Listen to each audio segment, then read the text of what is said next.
Hi everyone, I'm Dr. Chuck Plante, a chiropractor at San Ysidro Health. Today, let's talk about chiropractic adjustments and debunk some common myths. One common misconception is that the cracking sound during an adjustment is dangerous. It's not.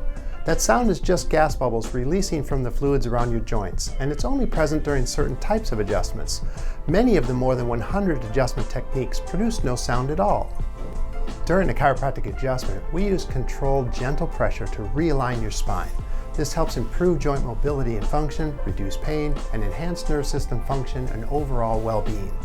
Think of it like tuning a musical instrument. Just as a guitar needs to be tuned to be played beautifully, your spine needs adjustments to function at its best.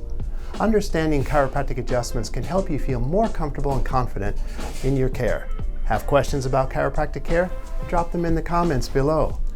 Thanks for watching, and for more tips and to schedule an appointment, call us at 619-662-4100. Stay healthy and aligned.